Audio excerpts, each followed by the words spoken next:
So one of the next considerations for the Altair 8800B is memory. And I've got a few options here to me. This is a Memory Merchant 16K RAM card. It's a Rev 0 board. It's the MM16K14 card. It's static RAMs. I've got 4 of these, which is enough to get me 64K. It's an interesting card because you can set each one of the 4 blocks of RAMs to start at an individual address. In this case, I've got these starting at C00, D, E, and F00 through FFFF. Although on this card, the upper 2K of RAM is disabled, so it's highly configurable. You can set which 4K address space each individual block starts in, and then for block C, you can enable and disable in these bottom 4 dip switches 1K blocks. So it's kind of a cool card. Like I said, I've got 4 of them. They were operational when they came out of service. Date codes in the parts are those are 1983, 29th week 83. These have been replaced 22nd week of 94. But most of the date codes on the original stuff were 83. So they're somewhat newer than the machine we're trying to build, but they're very nice cards. The one downside of these cards, I've had issues with this, is the heat sinks and voltage regulators are so close to the edge of the board they don't fit into a card guide. And on the Altair bus, I tried to test fit these, and I had to remove the left-hand side card guide because you just couldn't get it down in there. And I'm not really pleased with that. But these are definitely an option. I need 4 of them to get myself up to the 62K of RAM. The machine will be able to address with the fact that the upper 2K bytes are actually ROM on our 1702 EEPROM card. The next option here is another Memory Merchant card.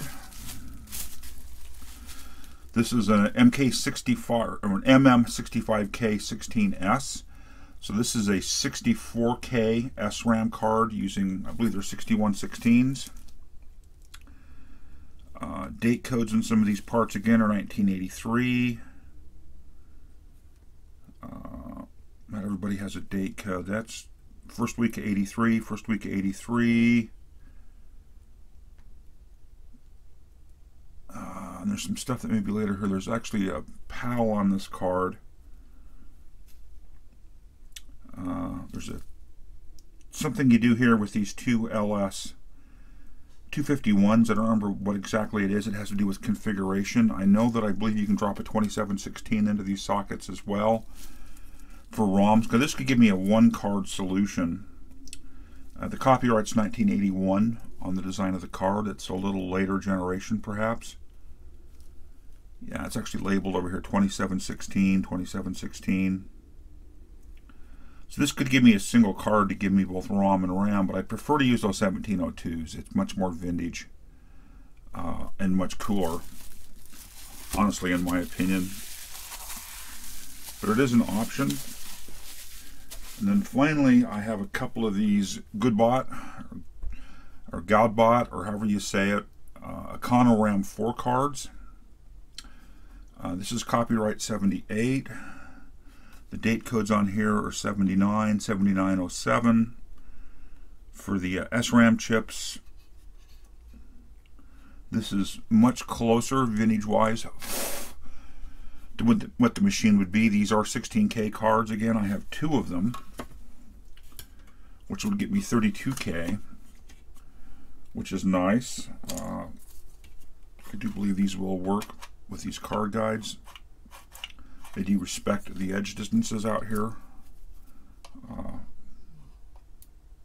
Heat sinks are a little bit messed up. I believe these were actually bought as a kit and assembled way back when. I believe both of these were working as well when they came out of the machine they were in. So this gives me a little more vintage option, which I like. It's a little closer. I mean, copyright 78. It's pretty damn close to the design date of the Altair 8800.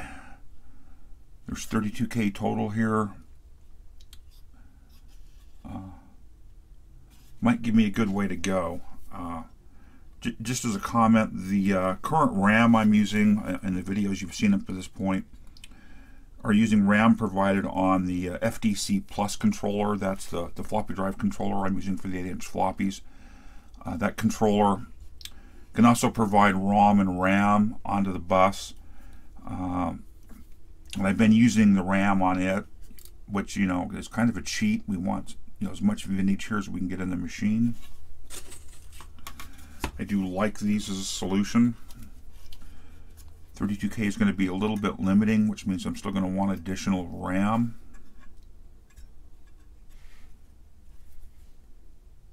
Yeah, this hasn't been stored as well as I might have liked, and that's my fault. It's gotten a bit beat up.